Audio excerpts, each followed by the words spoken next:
এক একজন মানুষের সঙ্গে কাটানো মজার স্মৃতি সারা জীবন রয়ে যায় আমাদের মনে, অথচ তার জীবনের দুঃখগুলো, অপূর্ণতাগুলো হয়তো জানা হয়ে ওঠে না আমাদের।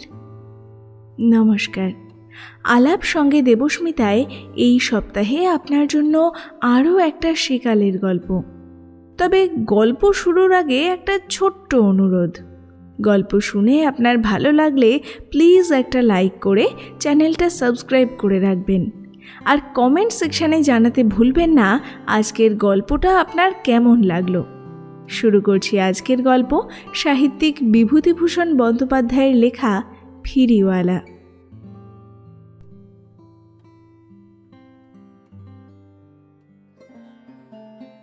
অনেক দিন আগে বাল্যজীবনে যখন কলকাতায় এসে কলেজে পড়াশোনা আরম্ভ করি, তখন হ্যারিসন রোডের একটা ছাত্রদের মেসে থাকতাম। একজন ফিরিওয়ালা সে সময় প্রত্যহ আমাদের মেসে আসতো। তার মাথায় একটা চ্যাপ্টা গড়নের হাঁড়ি, তাতে থাকতো ক্ষীরমোহন ও রসগোল্লা। লোকটা সত্যি ভারী চমৎকার ক্ষীরমোহন তৈরি করতে পারত, এবং তার চেয়েও বড় গুণ ছিল লোকটার, সে ধারে খাবার দিয়ে যেত মেসের ছেলেদের। মেসে জিনিসপত্র যারা বিক্রি করে, ধার না দিলে তাদের ব্যবসা চলে না, এই কথা তাদের চেয়ে ভালোভাবে কেউ বুঝত না। ধারও যেমন তেমন ধার নয়। মেসের ছেলেরা নির্বিবাদে দিনের পর দিন খেয়ে চলেছে। মাস শেষ হলে দেখা গেল ফিরিওয়ালার ক্ষীরমোহনের দেনা দাঁড়িয়েছে এক একজনের কাছে 10 টাকা, 15 টাকা। মজা হচ্ছে এই যে টাকা শোধ না হলেও এসব ক্ষেত্রে ধার দিয়েই যেতে হবে, কারণ খাবার খাইয়ে না যেতে পারলে টাকা কখনোই আদায় হবে না। ক্ষীরমোহনওয়ালার মুখে বিনয়ের হাসি সর্বদাই লেগে থাকত। আমি কখনো তার হাসি মুখ ছাড়া দেখিনি, অন্তত ও এলেই বড় ভালো লাগতো। ওর মুখের মজার মজার হাসির গল্প শুনতাম। মেসের ছেলেরা গল্প শুনতে শুনতে 4-5 টাকার খাবার খেয়ে ফেলতো সবাই মিলে। লোকটার চেহারা ছিল ভালো, বেশ দোহারা গঠন, রং একটু ফর্সা। বড় বড় গোঁপজোড়া দেখলেই আমাদের খুব হাসি পেত।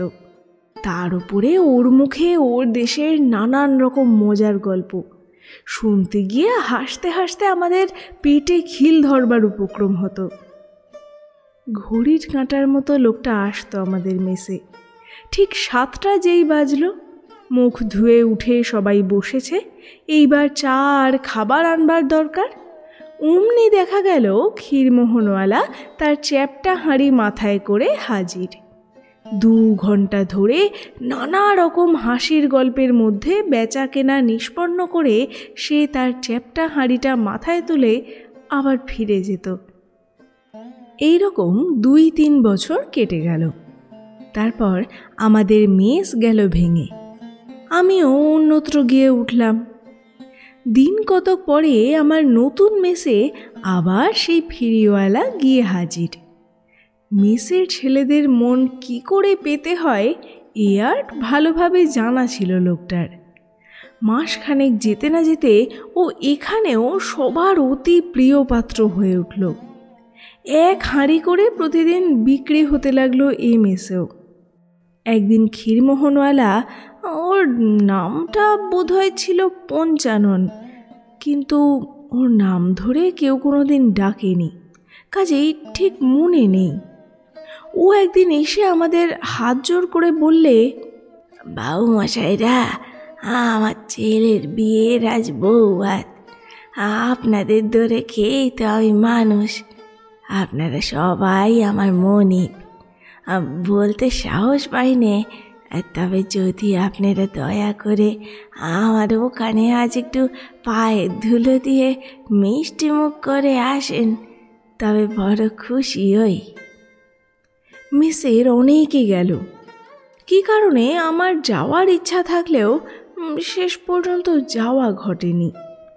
যারা গিয়েছিল তারা ফিরে এসে ফিরিওয়ালার খাতির ও যত্ন আতিথ্যের যথেষ্ট প্রশংসা করলে।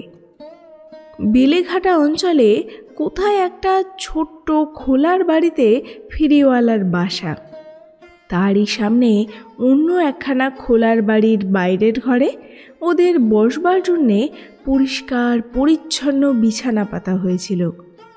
পান তো ছিলই, এমনকি কাঁচি সিগারেটের পর্যন্ত ব্যবস্থা ছিল।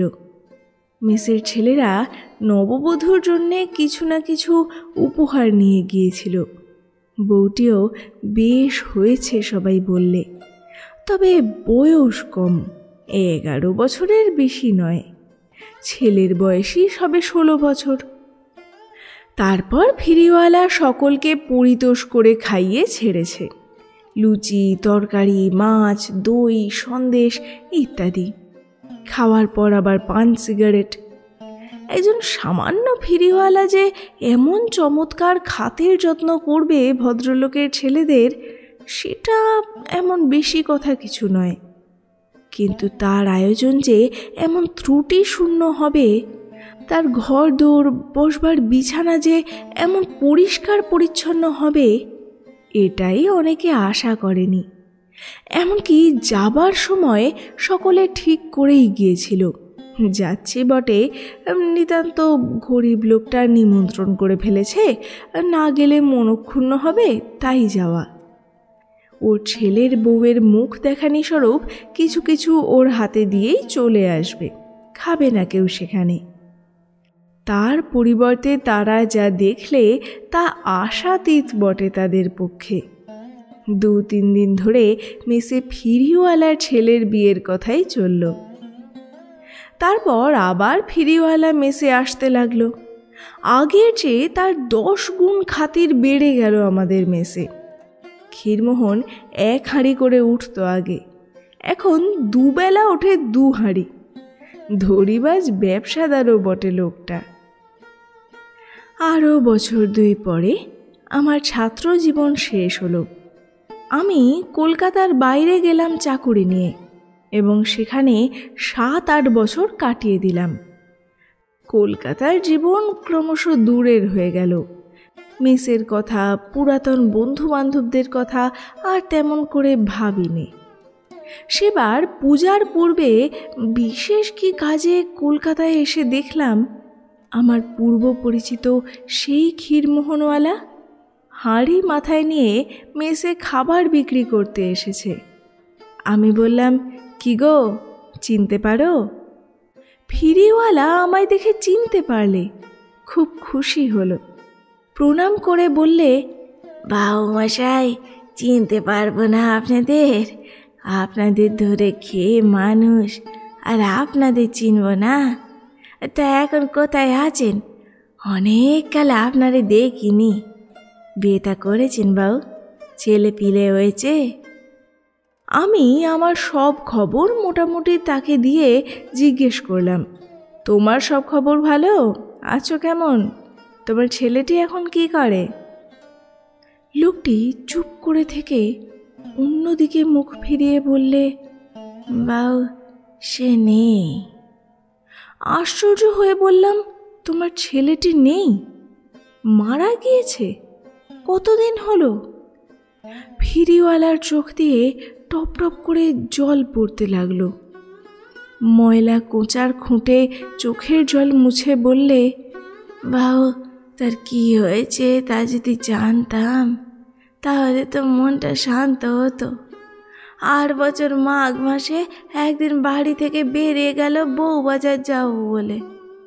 বউবাজারে আমাদের দেশের একজন লোকের মুদিখানার দোকান আছে।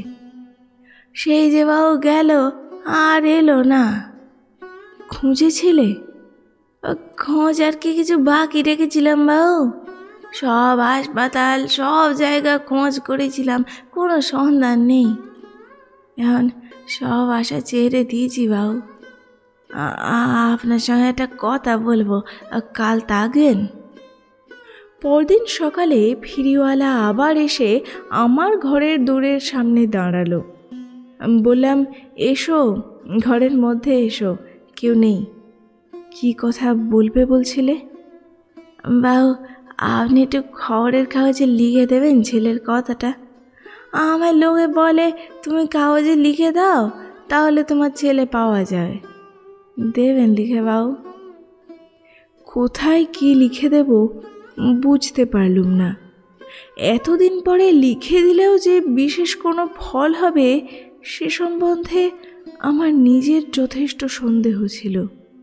তবুও পুত্র শোকার্ত পিতাকে সান্ত্বনা দেবার জন্যে বললুম, আচ্ছা তুমি বলে যাও, আমি লিখে নিই।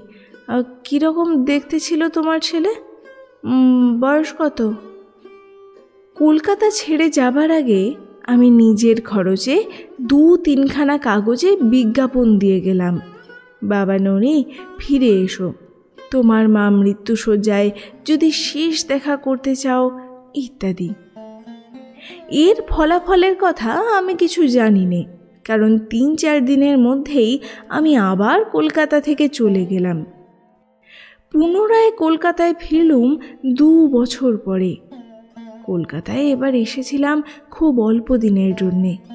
আগের সেই মেসটাতেই উঠেছিলাম, কিন্তু ফিরিওয়ালাকে এবার আর দেখলাম না সেখানে। তার কথা যে খুব মনে ছিল তাও নয়। নিজের কাজে অত্যন্ত ব্যস্ত হয়ে সারাদিন এখানে ওখানে ঘুরতাম। অন্য কারো কথা ভাববার অবকাশ ছিল কোথায়? হয়তোবা ওকে দেখলে সব কথা মনে পড়তো, কিন্তু তা হয়নি। তারপর আবার চলে গেলুম কলকাতা থেকে। বিদেশে থাকবার সময়, অবসর সময় আমার মাঝে মাঝে ফিরিওয়ালা আর তার ছেলের কথা মনে হতো। তারপর একেবারে ভুলে গেলাম। 9 বছর পরে বিদেশে চাকুরি ছেড়ে দিয়ে এসে কলকাতাতেই চাকুরির খোঁজে এলাম। মাস কয়েক পরে একটা চাকুরি পেয়েও গেলাম। মেসেই থাকি। পূর্বে যে অঞ্চলে থাকতাম সেই অঞ্চলে বটে, তবে অন্য বাড়িতে। হঠাৎ একদিন দেখি সেই ফিরিওয়ালা, সেই চ্যাপ্টা ধরনের হাঁড়িতে ক্ষীরমোহন ভরা, আগেকার মতোই। ওকে দেখে কি জানি কেন আমি হঠাৎ বড় খুশি হয়ে উঠলুম। এই যে মেসে এসে উঠেছি, এখানে সবাই অপরিচিত। এদের সঙ্গে আমার মনের কোনো যোগই নেই কোনো দিক দিয়ে। এই অজ্ঞাত ব্যক্তিদের ভিড়ে এই লোকটি একমাত্র আমার বহুদিনের পরিচিত। আমার বহুকাল পূর্বের ছাত্র জীবনের সঙ্গে কেবল এই লোকটিরই যোগ আছে, আর কারও নেই এখানকার মধ্যে। আমাকে কিন্তু এবারেও প্রথমটাতে আদৌ চিনতে পারেনি। আমার চেহারার অনেক পরিবর্তন সংঘটিত হয়েছিল এর মধ্যে। বয়সও হয়েছিল। হবারই কথা, আমার বর্তমান জীবন ও ছাত্র জীবনের মধ্যে 20-21 বছরের ব্যবধান। এখনও লোকটা ঠিক সেই আগের দিনের মতোই একই ধরনের চ্যাপ্টা হাঁড়ি মাথায় করে মেসে মেসে ক্ষীরমোহন ফিরি করে বেড়ায়। ওকে ডাকলুম। ক্ষীরমোহন কিনে পয়সা দেবার সময় ও আমার মুখের দিকে চেয়ে দেখলে 2-1 বার, কিন্তু কিছু বলতে সাহস করলে না। আমি বললুম, কি চিনতে পারো? ফিরিওয়ালা হাত জোড় করে প্রণাম করে বললে, তাই চেয়ে চেয়ে দেখছি, বাবুমশাই না? তাই এখন আর চোখে তেমন তেজ নেই আগের মতো। একদিন কোথায় ছিলেন বাবু? ফিরিওয়ালার চেহারার কিন্তু বিশেষ কিছু পরিবর্তন হয়নি। দেখে আশ্চর্য হয়ে গেলাম। মাথায় চুল পাকেনি, দাঁত পড়েনি, মুখের চেহারা ঠিক তেমনি আছে। বললাম, আমিও দেখছি। তোমার চেহারা রাখলে কি করে? কিচ্ছু বদলায়নি। মনে হচ্ছে যখন হ্যারিসন রোডের মেসে যেতে সে যেন কালকের কথা। ফিরিওয়ালা বললে, আর বাবুমশাই চেহারা। হঠাৎ মনে পড়ল ওর নিরুদ্দিষ্ট ছেলের কথা। আগে মনে হয় উচিত ছিল সেটা, কিন্তু তা হয়নি। একটু ইতস্তত করে জিজ্ঞেস করলুম, হ্যাঁ ভালো কথা, তোমার সেই ছেলেটি? ফিরিওয়ালা বিষণ্ণভাবে ঘাড় নেড়ে বললে, না বাবু, সে যে চলে গেছে সেই শেষ। খুব দুঃখিত হলাম শুনে। খবরের কাগজে বিজ্ঞাপন দিয়েও তাহলে কোনো কাজ হয়নি? ছেলের বউটি কোথায়? আমার কাছেই আছে বাবুমশাই, আর কোথায় যাবে? এখন আছো কোথায়? বেলেঘাটায়, সেই বাসাতেই। তোমার স্ত্রী আছে তো? না বাবু, সেও আজ 4 বছর হলো মারা গিয়েছে। ছেলের নিরুদ্দেশের পর তার শরীর সে যে ভেঙে গেল, আর তো ভালো হয়নি। বাবু এসে পড়েছেন, ভালো হয়েছে। কেন বলো তো? আমাকে কিছু সাহায্য করুন বাবুমশাই। 12 বছর হয়ে গেল, এবার খোকার কুশপুতুল দাও করে শ্রাদ্ধ করব। বিদেন নিয়েছি ভট্টাচার্য মশাইয়ের কাছ থেকে। আমার তেমন রোজগার পাতি নেই আজকাল, ভিকে শিখে করে ছেলের কাজটা করব। ওকে একটি টাকার বেশি দিতে পারলাম না।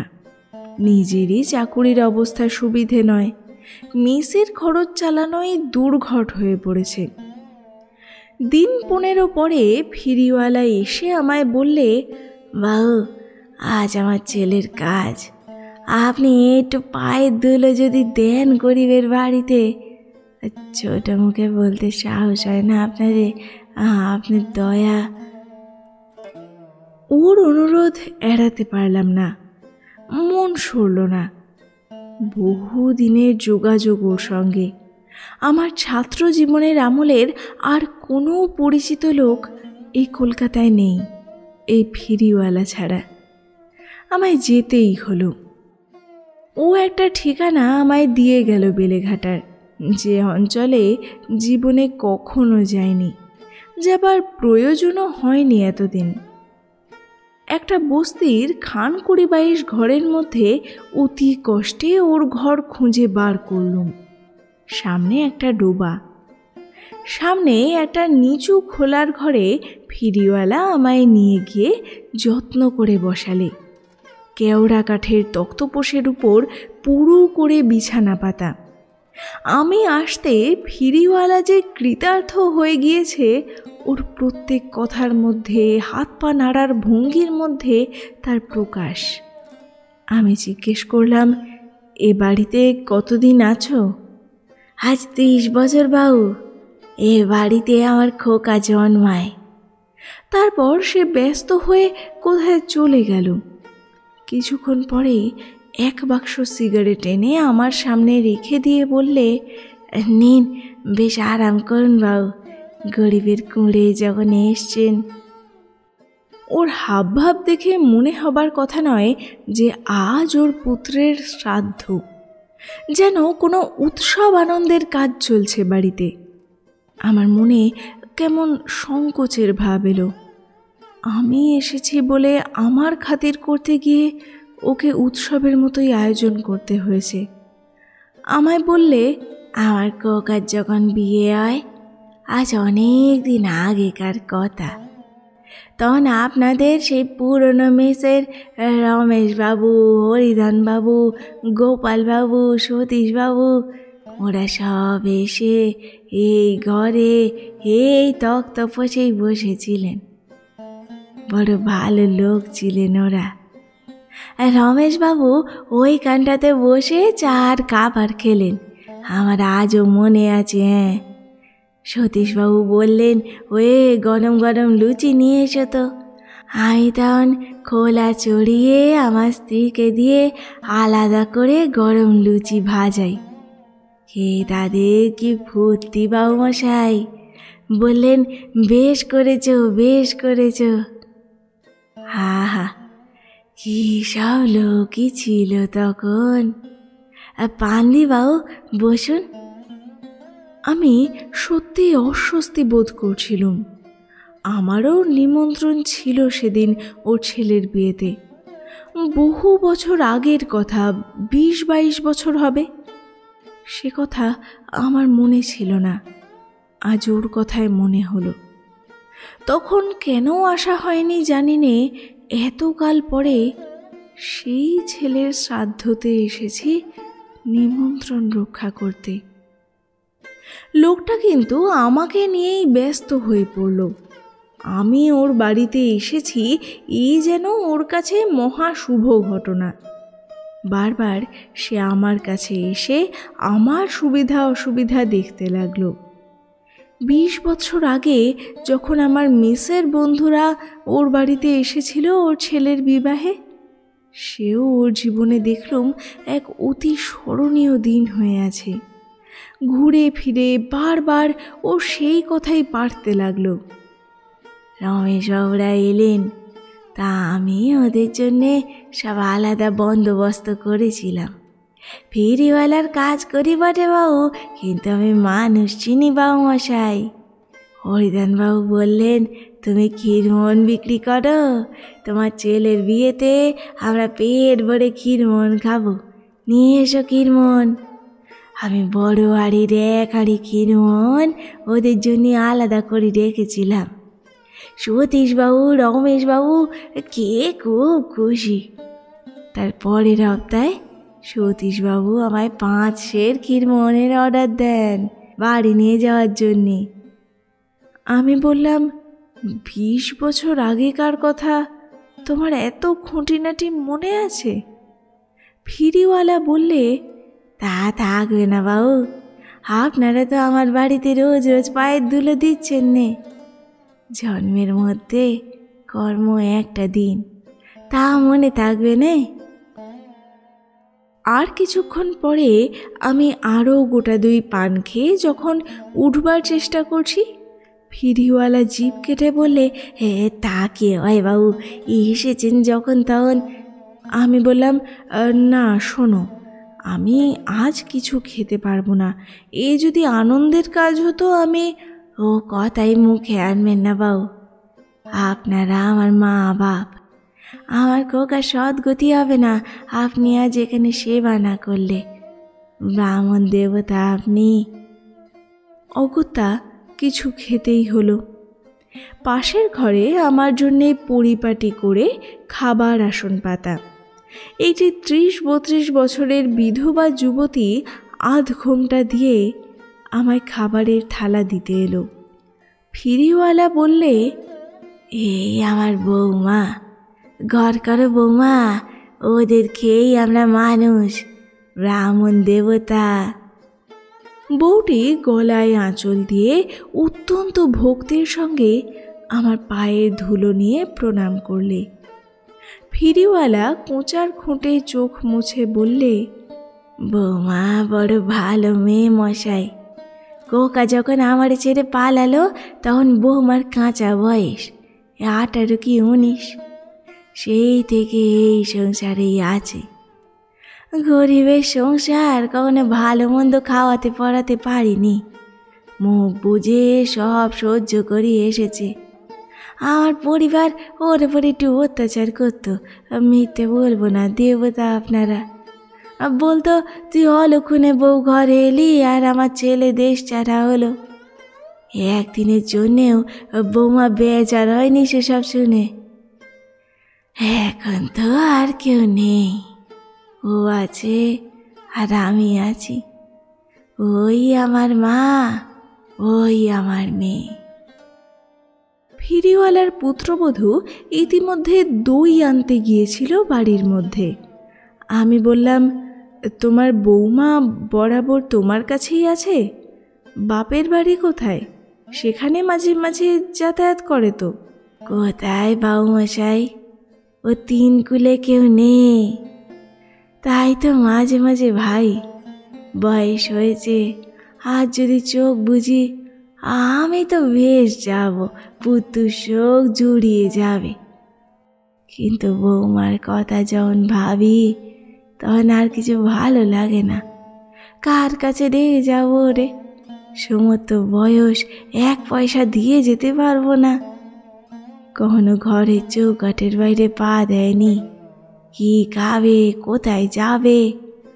ও কি বাবু মশাই, তা হবে না, ও কখনো ফেলে উঠতে পারবেন না, খেতেই হবে। আহারাদি শেষ করে চলে আসবার সময় বিধবা মেয়েটি পান এনে রাখলে সামনে। তারপর আবার তার শ্বশুর ও সে আমার পায়ের ধুলো নিয়ে প্রণাম করলে। এরও বছরখানেক পরে পর্যন্ত ফিরিওয়ালা নিয়মিতভাবে আমাদের মেসে খাবার ফিরি করতে আসতো। তারপর গত বছর পুজোর ছুটির আগে থেকে ও আর এলো না। এখনো পর্যন্ত একদিনও আর তাকে দেখা যায়নি। মাঝে মাঝে লোকটার কথা মনে হয়, বেঁচে আছে না মরে গেল। খোঁজ খবর নেওয়া উচিত ছিল অবশ্যই, কিন্তু সময় করে উঠতে পারিনি।